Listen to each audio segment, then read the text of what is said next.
So our usual starting movement, nice and simple. Your chance just to reflect on your posture. Try a few rounds, just put one hand on your belly, one hand on your lower back, just to make sure that you're moving in the center of your body. You see that when I do this, my knees go from side to side. It's because of the position of the arms, I think, as much as anything else.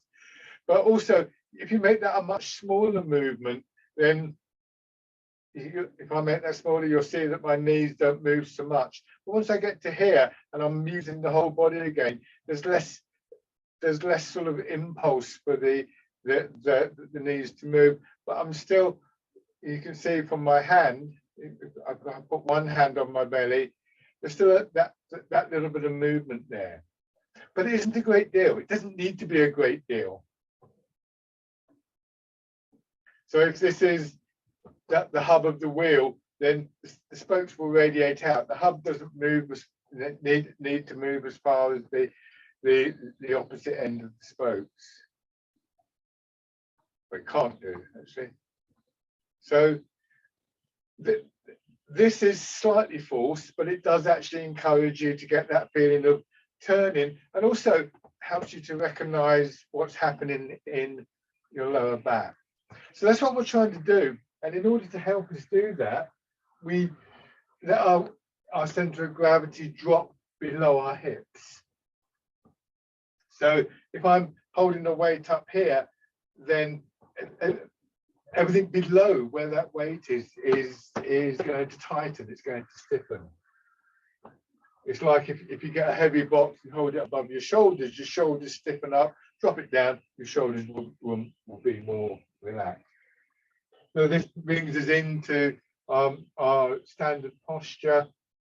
Weight slightly forwards, just behind the balls of your feet, and your hips dropping back. That dropping back of your hips just bringing you to an upright position, and at the same time allowing that sense of sitting into your hips.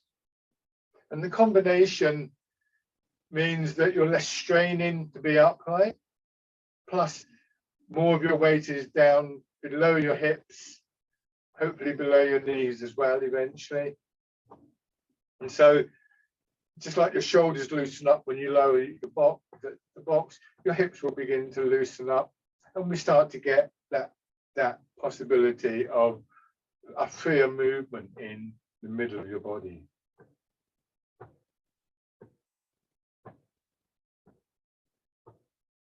So this is a basic principle, if you like, a basic way of moving that applies to all of the exercises that we do, the whole system.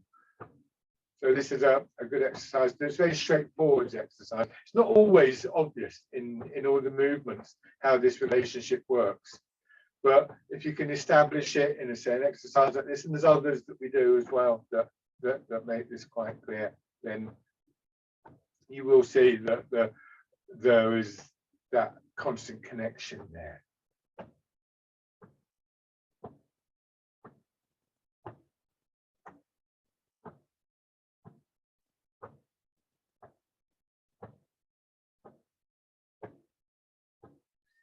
So your body slips into a nice free way of moving. It will probably settle into a nice steady rhythm. The movement is in a way self-perpetuating, because as soon as you go this way, certain parts of the body are extending out, and like an elastic band release, they'll contract and pull you the other way. The only thing that's going to get in the way of that is if you've got some kind of idea that you have to move to a certain point, and you'll override that elasticity. But we don't want to do that in Tai Chi. What we want to do is to observe what we might call a natural movement and work with that. If this is as far as you can turn without causing stiffness, without creating tightening, without pulling your body out of line, then that's as far as you will move. You can even see how that works. You can move to there and then go, well, I'm going to move a little bit further and see the response in your body. When I do this, I'm tight there. I'm actually tight in that far shoulder, and I can feel this leg beginning to stiffen up. So we start to recognize the signs as we approach that point, and we get to recognize how we can begin to work with that. And we realize also that over a period of time, those parts of the body that are extended out will extend out more, because a lot of it is to do with muscle and various connective tissues in the body, and they'll gradually open out a little bit more, so we can confidently expect an improvement in our range of movement up to a certain point. But we don't have to do special exercises to make that happen. The only thing I would recommend is, not within the exercises, but at a different time, is a certain amount of stretching is always a good thing to do for your posture, your movement, your well-being in general.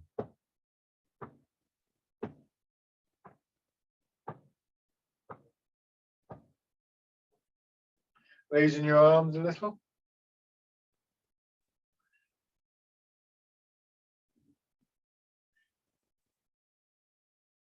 One of the things that I think blocks that movement in the center is too much attention to the arms.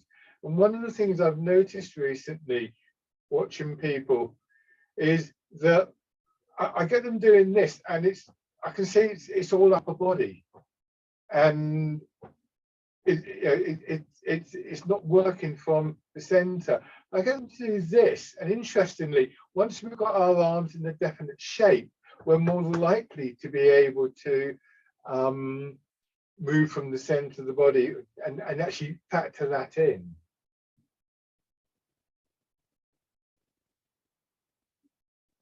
And then just shake out.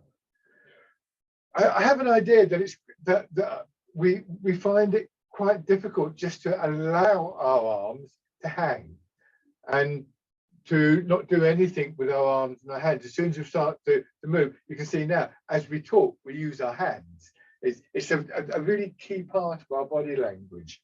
You can find that out because if you just stand there, or you can do it seated and just let your arms hang down, it can start to feel a little bit uncomfortable. We always want to, quite often people will stand and they'll do this, or they'll do this. I do that sometimes. Sometimes they're standing there and without even thinking, they do that, or even that. It's as though we have an imperative to always position our hands. Well, in Tai Chi, we want the arms and the hands to follow the movement. And that's quite a difficult thing for the mind to sort of deal with. I think it doesn't seem to. We don't want to allow ourselves. So quite often I see people say in Dragon Plucks the Stars from the Sky, which I'll come to later, they get to here and then they'll sort of hold their arm like that, and they'll start on the other arm. And I think we all do that in one way or another. So to counteract that, we use different images.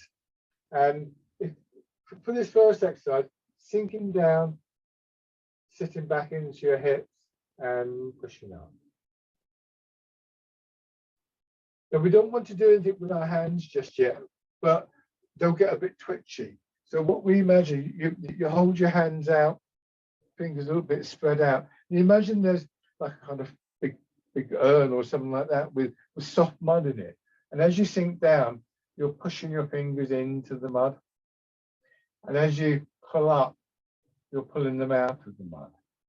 So there is actually something happening with your hands.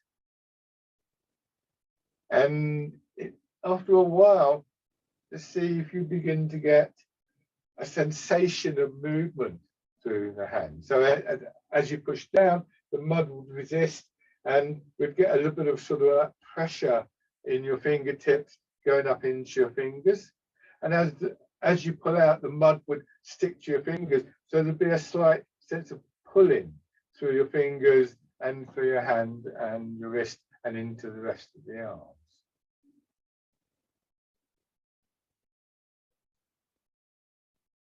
So this is quite good when you can start to feel that, because suddenly we've got something else to focus on other than the hands have to do this or that or the other. We can focus on that much more subtle awareness of what's going on within your body, the sense of the internalized movement. And that internalized movement, you'll gradually get the sense of that being through the whole of your body.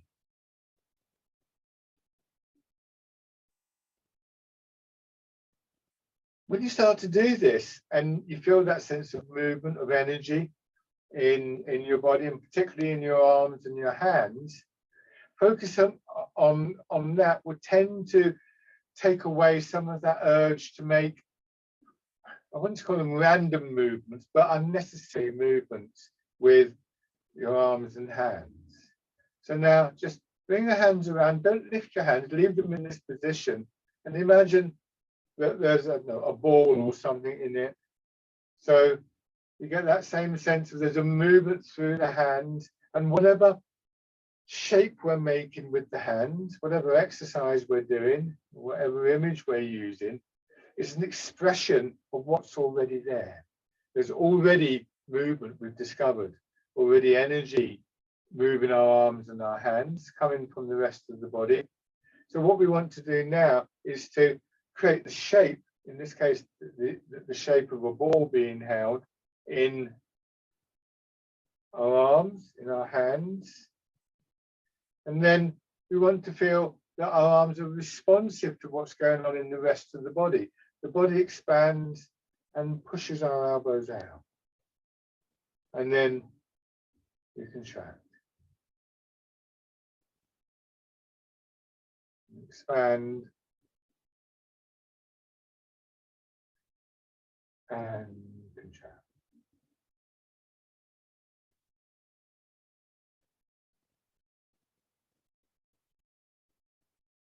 Just trying to keep a nice steady rhythm. Just recording that feeling of movement through your arms. And in addition, there's an unusual sensation of a kind of still, quiet feeling, even though your arms and your hands are moving. But now that we haven't got to do anything more than shape the movement, we can think much more about that shape and the precision of it.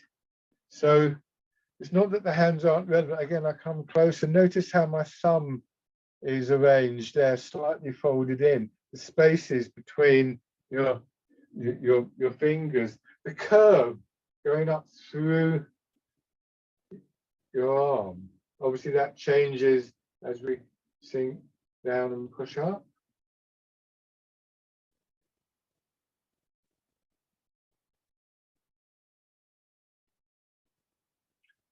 Notice also anything happening in your sides, your back, maybe the front of your body. So start to extend that awareness of sensation, of movement within your arms and your hands to the rest of your body. Just observe these things. You can change to the wild goose.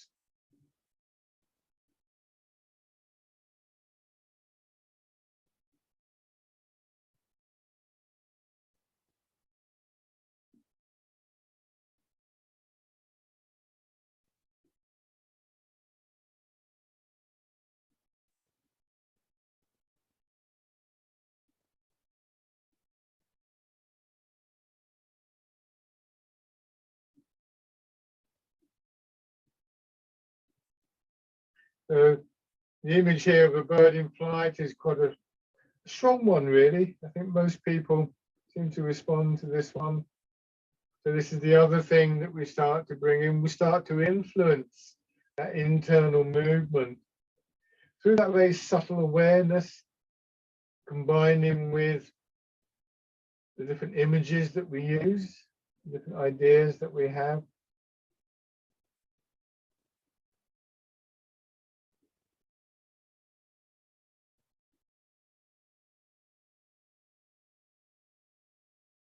Now, parting the clouds.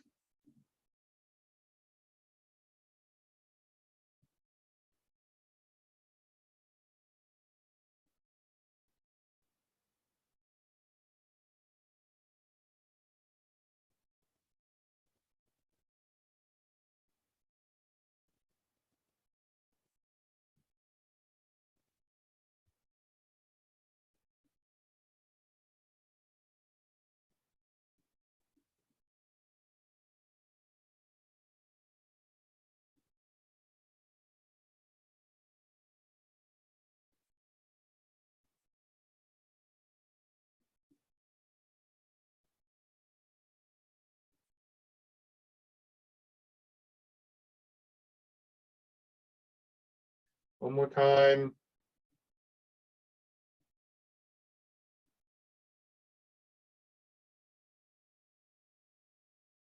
And then dragon plucks the stars from the sky.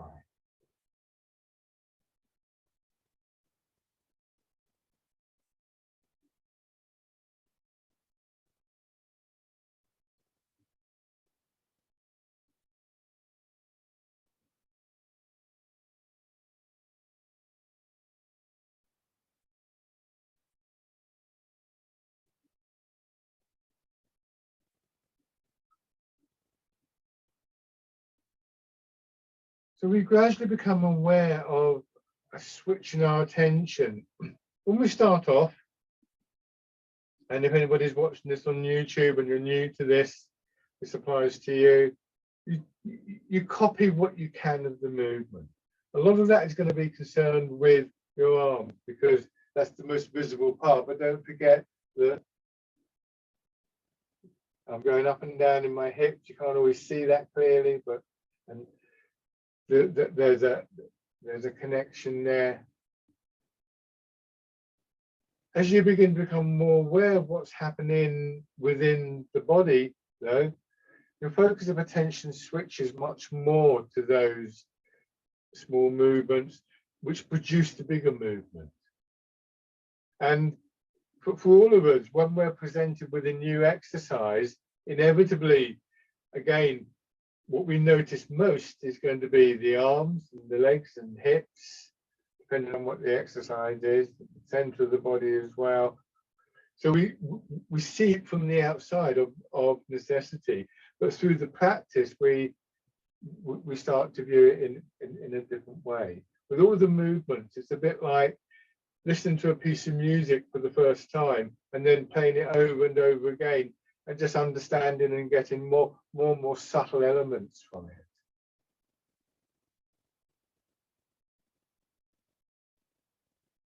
One of those subtle elements relates to the up and down movement through hips and legs. So you can see me sinking down, rooting down and pushing up.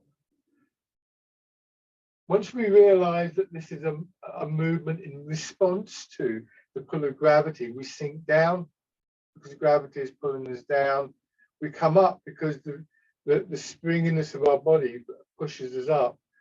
Then we become less reliant on the actual physical movement. We still do it sometimes, but for the next exercise, or even for this one, you could just let your hips drop back and listen to the sensation of movement up and down through your body without actually having to change your body. Your body, in other words, in those circumstances, becomes a kind of vessel for the movement. It's almost like if you think of a drain pipe on the side of a house, it remains still, but the water moves downwards through its shape. And that's certainly the case for the next exercise. So one more time with this.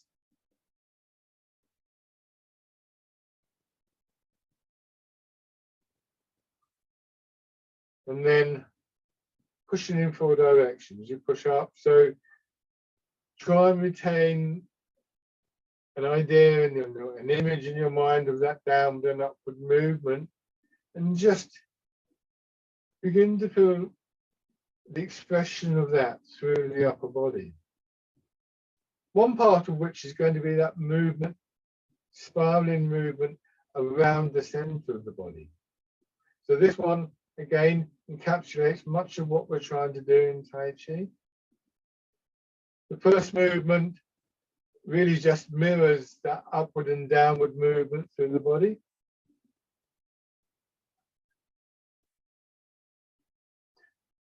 The next two use this movement around the center of the body as it comes up through your legs. It sort of spirals around the area of your hips and your waist to change the angle of the torso, move the arms in a slightly different direction.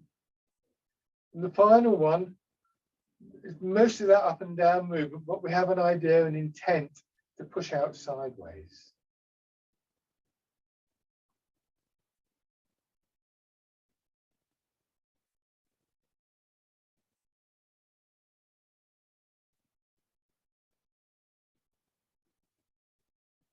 In this way, we start to direct the movement, but the movement is directed through the center of the body. And that's important because if we don't do that, then our attention gravitates back to our shoulders too much.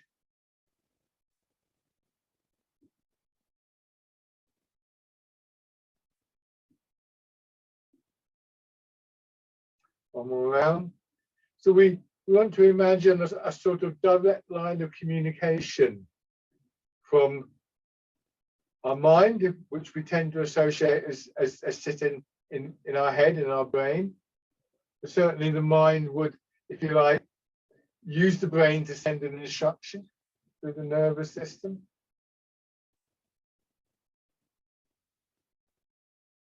To that central part of the body.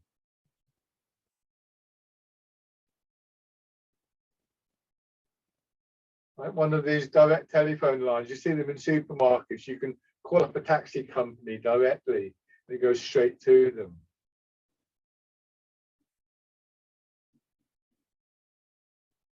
So if we keep working like this, we begin to establish that direct line of communication between our center and our brain, and through the brain to just our general awareness. Not that the brain is the only seat of awareness, but it is one of the most significant ones.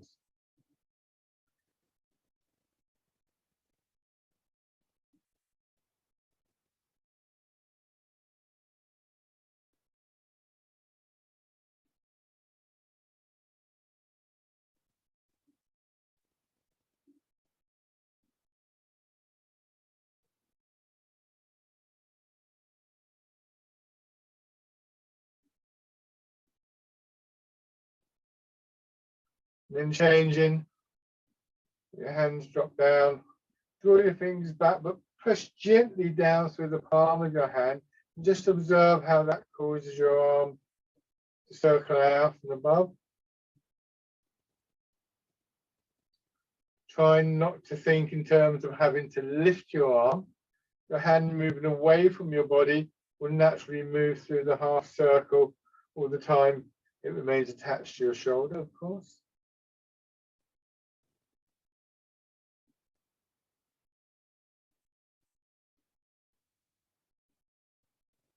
That can help to make this, which can be quite a tricky movement, a lot smoother. And then, if it's still comfortable for you, turn slightly. Once again, in the center of your body.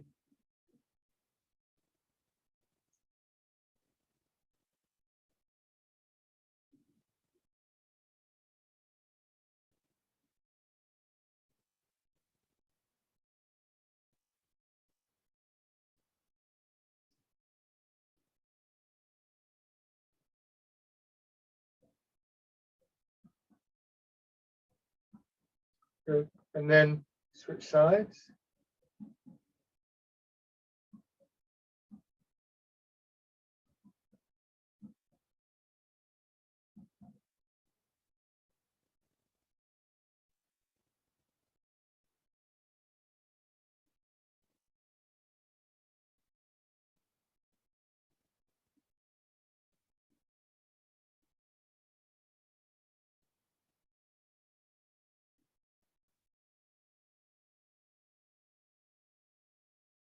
and then add in the turn.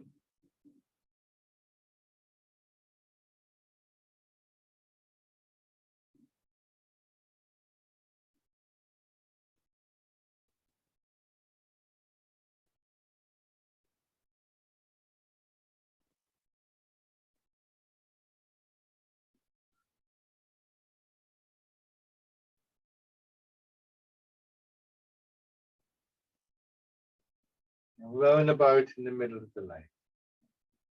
Also, that idea of intent, of giving instructions to your body to do a certain movement, and then just allowing it to find the best way to use that movement, is something that only builds with familiarity.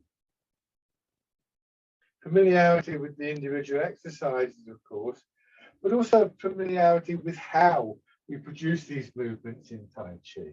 So again, people with more experience, you should find that when you're presented with a new exercise, you can more quickly develop a sort of internalized approach to it, because you know what to look for. And you have an expectation of certain things working in a certain way.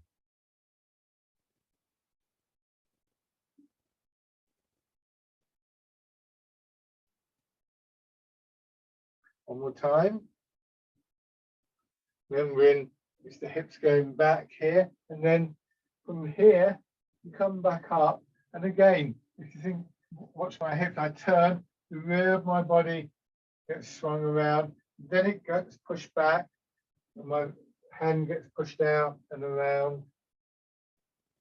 I've got the hand here just so you can see what's happening.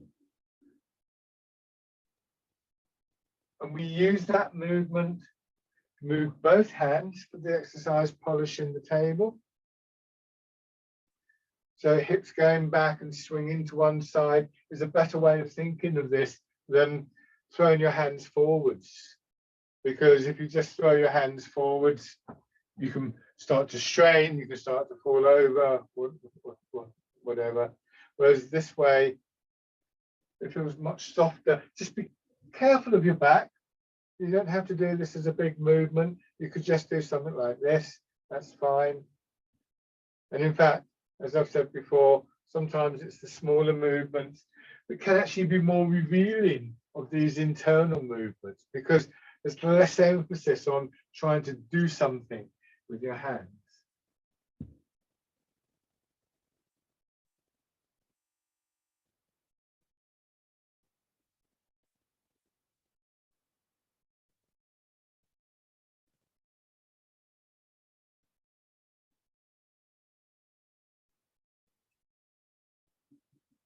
One more on each side.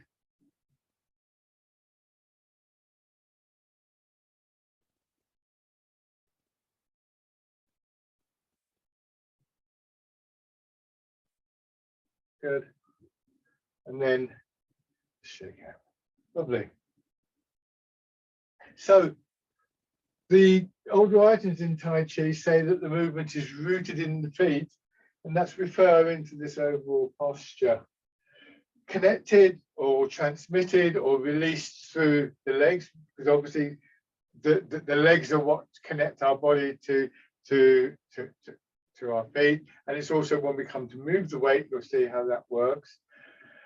Controlled or defined through the center of the body, and we saw that when we were turning, and even in this exercise, that it's just the turning here that gives the instruction to the arms, if you like. I turn this way, and my shoulder moves towards that direction. My shoulder's going to come around in a circle, but my arms swinging soft, gently, loosely from the shoulder. The momentum will swing the arm in that direction, and expressed in the arms, as I said before.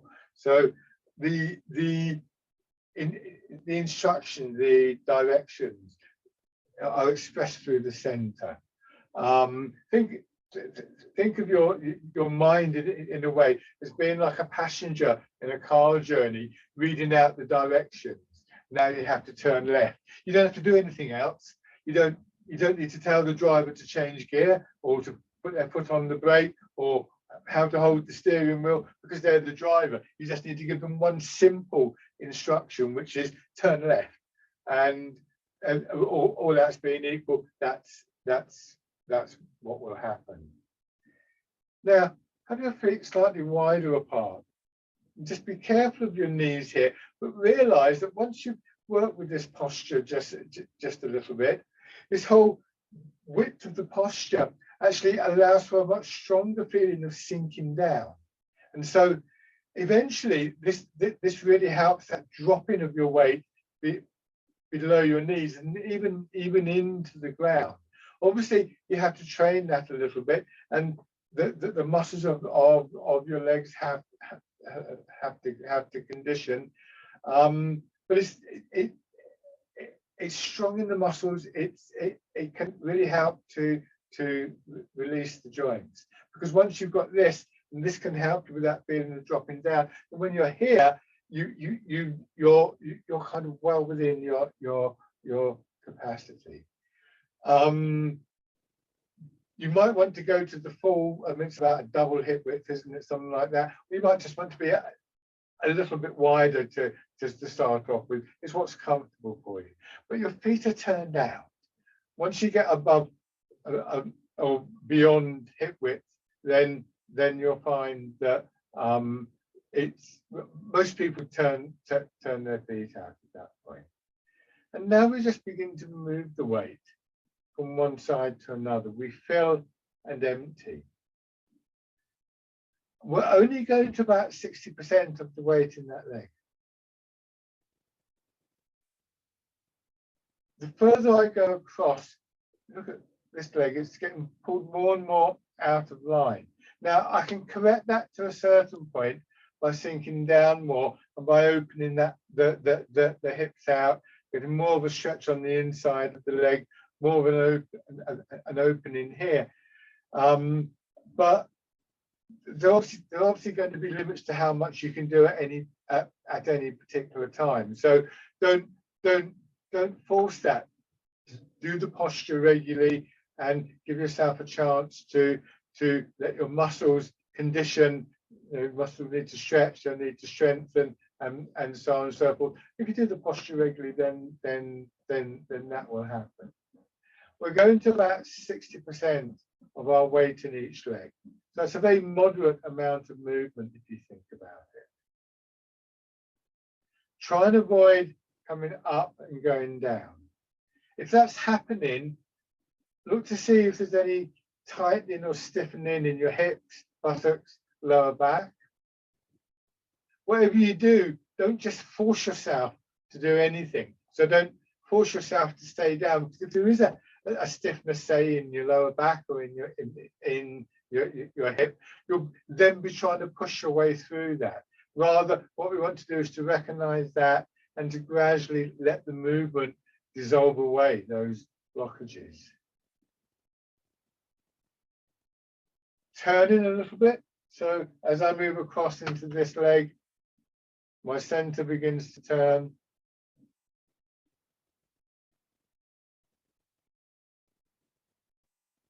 So here we have the sort of basic constituents of the entire system that I've been through today. Your center's turning, you have the intent to let your center turn. You might not, depends on the exercise, but for this next exercise we do. You might even turn a different way. Sometimes again, that could be tightness in the hips, but sometimes it might be a requirement of a particular exercise. Our weight is moving. We're sinking down, and if you bring your hands in front of you, you'll find that your arms, your hands are quite comfortably moving with you.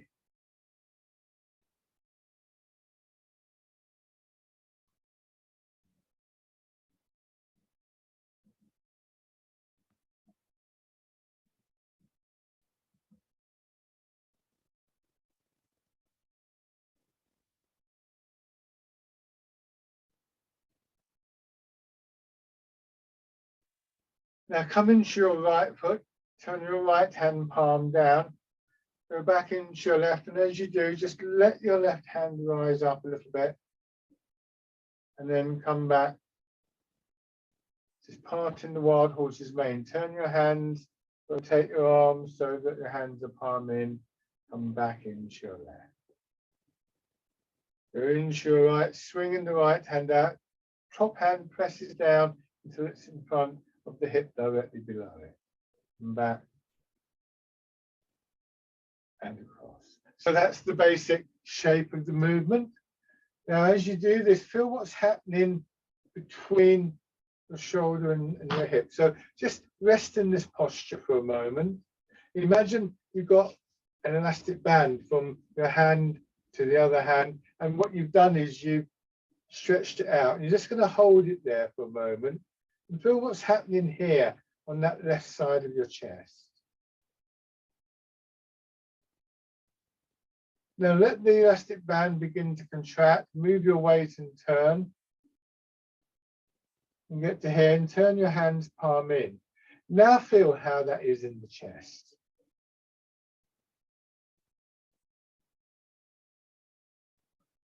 Move across into your left foot. Turn your body a little bit to the left.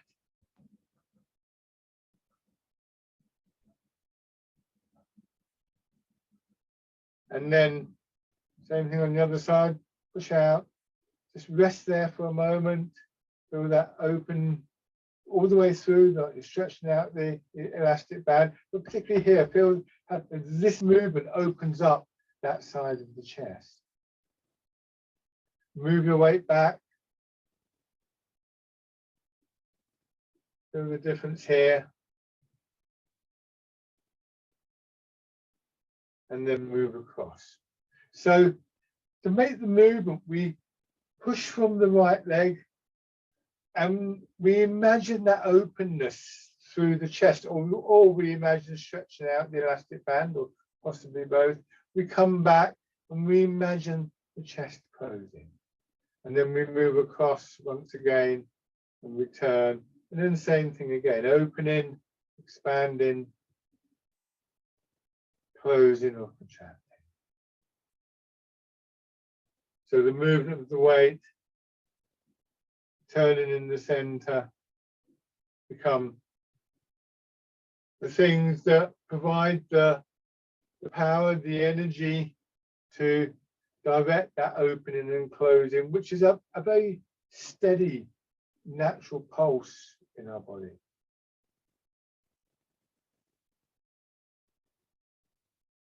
Parting the wild horse's mane.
Okay, and then just let your arms relax, bring your feet in, give them a little shake. Parting the wild horse's mane. And again, we can also bring in to exercises like that this lovely image my first teacher always used to talk about, this image of the horse with the flowing mane running across the plain. It's a very beautiful image, and I think it's not necessarily directly related to the movement, although you might imagine brushing through the mane like that.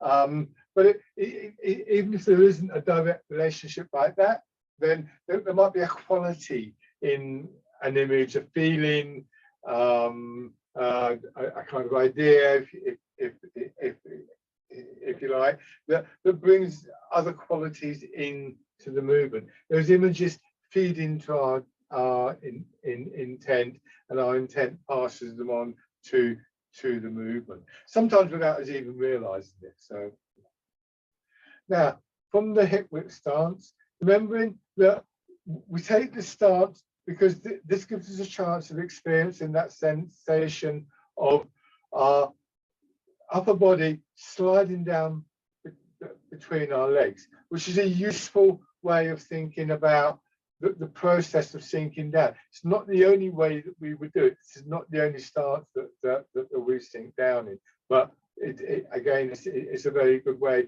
of establishing an awareness of what happens within your body when your center of gravity stops. Now turn the left foot out a little bit and then move your weight in and take the step forwards with your right foot, maintaining the width of the step. You'll notice that what I didn't do was this. And the length of the step is at a minimum the width of the step, the same as the width of the step. Maybe as you sink down a little bit more, a little bit longer, but that just happens naturally. But it's important to make sure that you've got a minimum amount of distance there.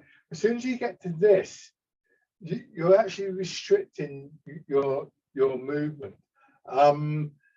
You're doing other things as well. You're kind of gradually shortening your step overall. But aside from that, you can do it, and we do have movements where we do that. But it's not how you would practice in order to become familiar with the sensation of what we call in Tai Chi filling and emptying.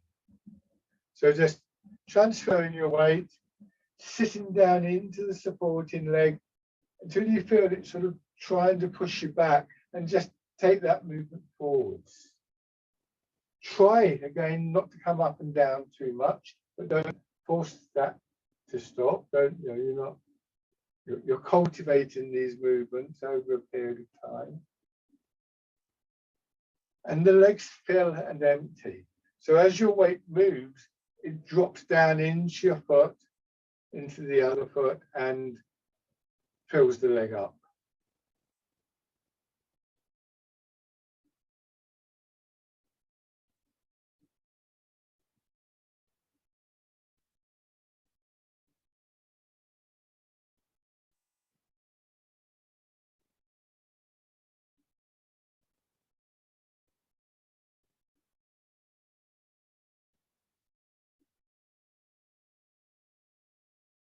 Resting just for a moment with your weight in each leg, just to, in your mind's eye, go over your posture, and just lean backwards or forwards and so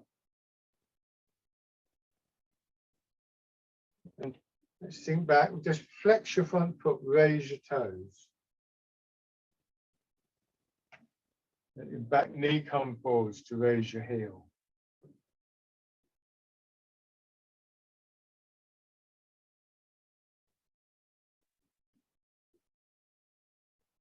So again, we want to think about how we're doing this.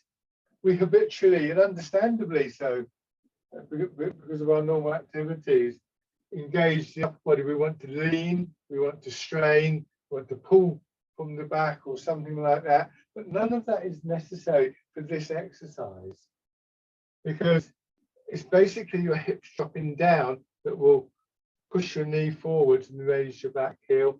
And likewise, when you go into the front leg, if you were standing there and somebody were to push into your hip there like that, you'll sort of fold, and you can see the toes come up.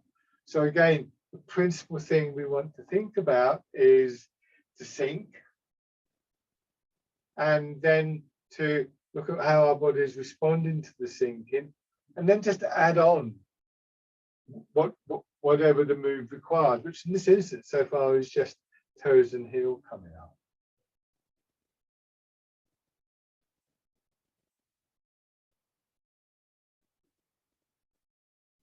And more of your weight will settle into the supporting leg at this point, until eventually just the weight of the leg is left and you pull in and push out. So this engages more of our leg. Most of the rest of the body is really concerned with maintaining your alignment and your stability over the supporting leg. About all that's left over from that is a little bit of movement associated with directly with the leg itself. In other words, what we don't want to do is to get to here and then lean like this to bring the foot in. If you were walking, that might be a good way to propel the foot. But if you're just ordinary standard non-Tai Chi walking. I'll try all of that on the other side. Get your stance correct, hip width about the same in length, so that you've got a fair opportunity to just focus on this transfer of your weight. Where is it stopping? Are there things happening in your legs, say your knee, your hip, your ankle, that are they tightening up to prevent that dropping of your weight? If you've had some kind of injury or problem in a particular area, it's quite likely that you will be stiffening up. But the intent is to soften, to release. Carefully, over a period of time. Occasionally, you might sort of give a direct instruction, but mostly it's just this thing about intent. And then raising your toes and your heel.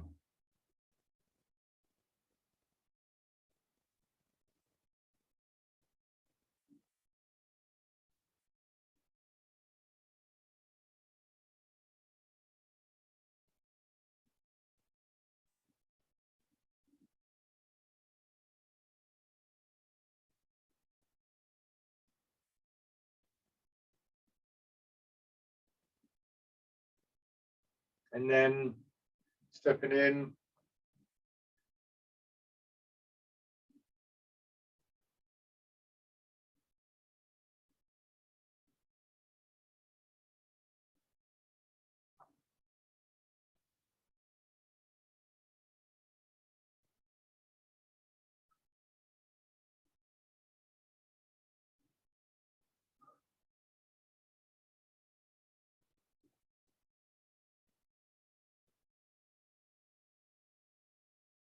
And shake out.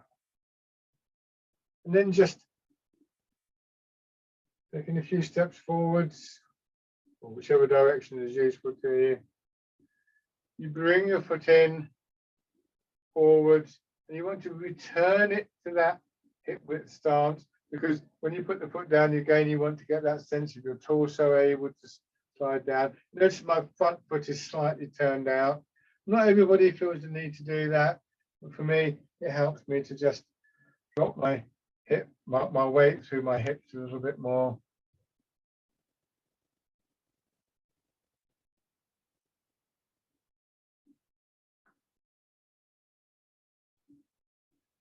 And then going in the other direction.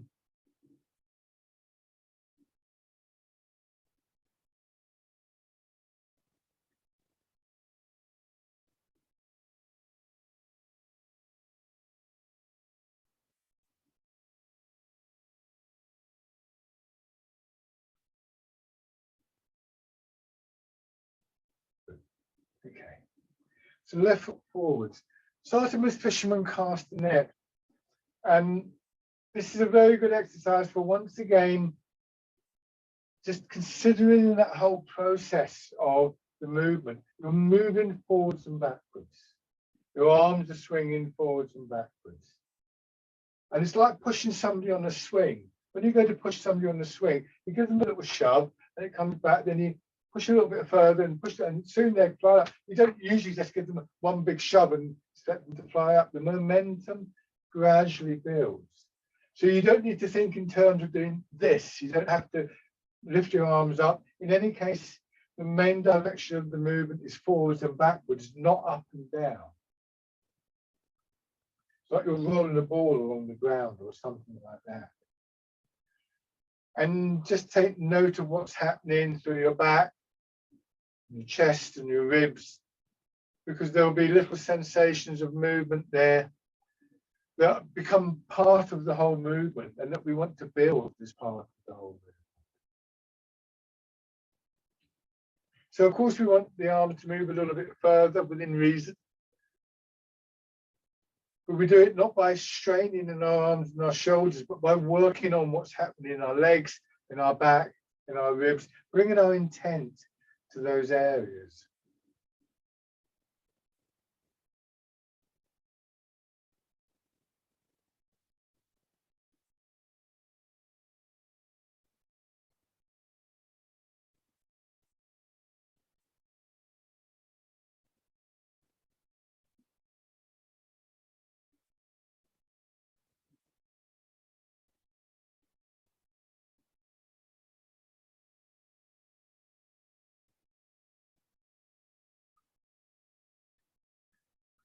And then just to add a little bit more in the legs, bring your foot in and back. And what you may find is as you bring the foot in, your arms can go a little bit further because there's that slight change in where your upper body sits. But what we want to avoid is this. If I bring my hands up, I'm now being pulled forwards. Here, I'm quite steady, but if I go too far, if I force my hands out, then I start to lose that stability.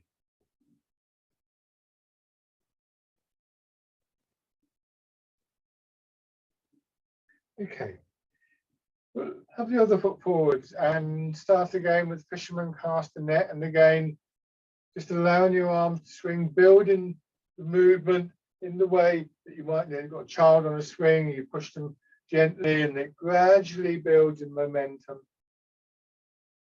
and distance, but there's always going to be a limit to both.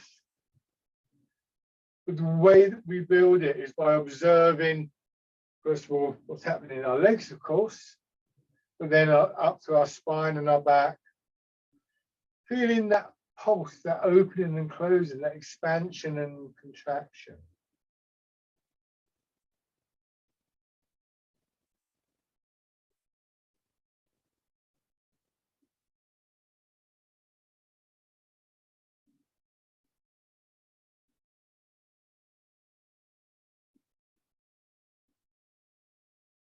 And then, once again, just stepping in, making sure you continue to lead your arms by moving your body, not the other way around.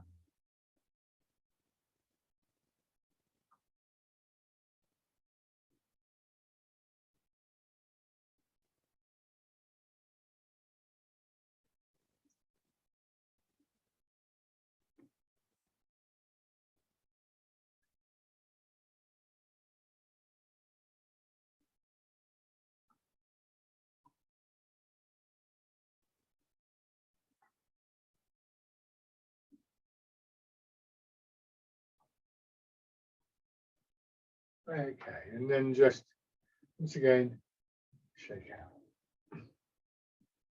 Okay, so rubbing your hands together.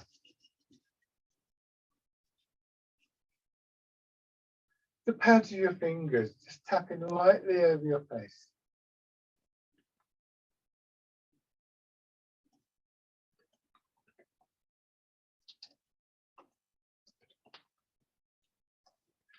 And then over your head and neck.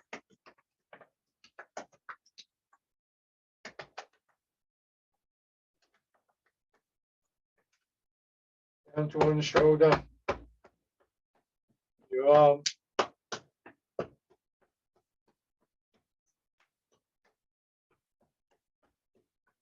The other side.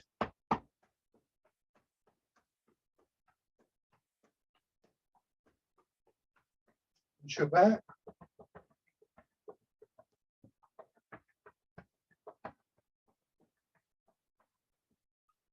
Around your hips.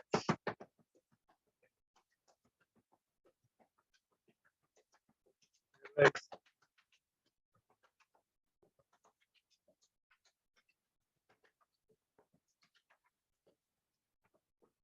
Light on your belly.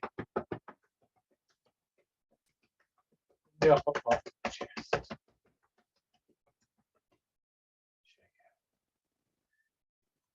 So this idea of applying our attention and implying our intent to these small movements means that the movement, I wouldn't say that we're making less effort, but we're making a very different type of effort. We're using the body differently. We're using body and mind together differently. And we generally find that there is a strength within that.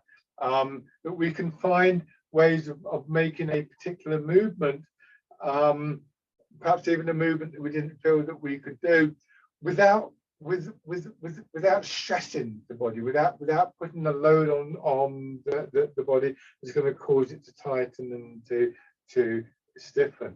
This is an important element in Tai Chi. It's an important aspect of why we call it an internal art. But eventually, we want the movements to work from the inside out. And your awareness is a key part of that, is a crucial part of that. You can't really do that without the awareness of it, because it's in that area where body and mind overlap that we bring the intent to bear.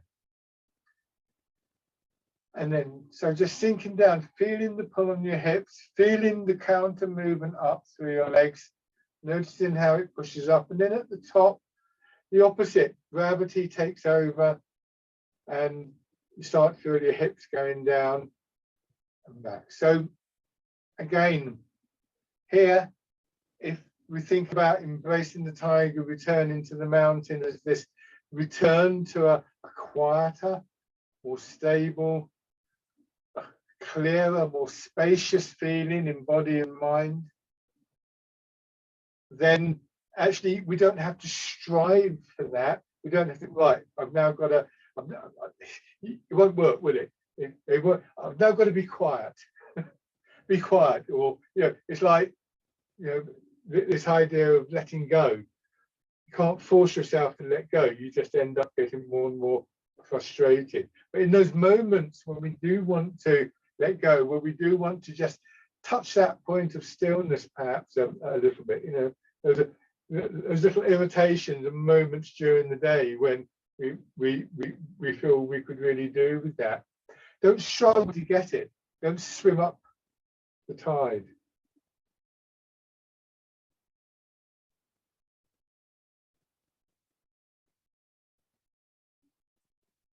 Just let yourself drop down and stand.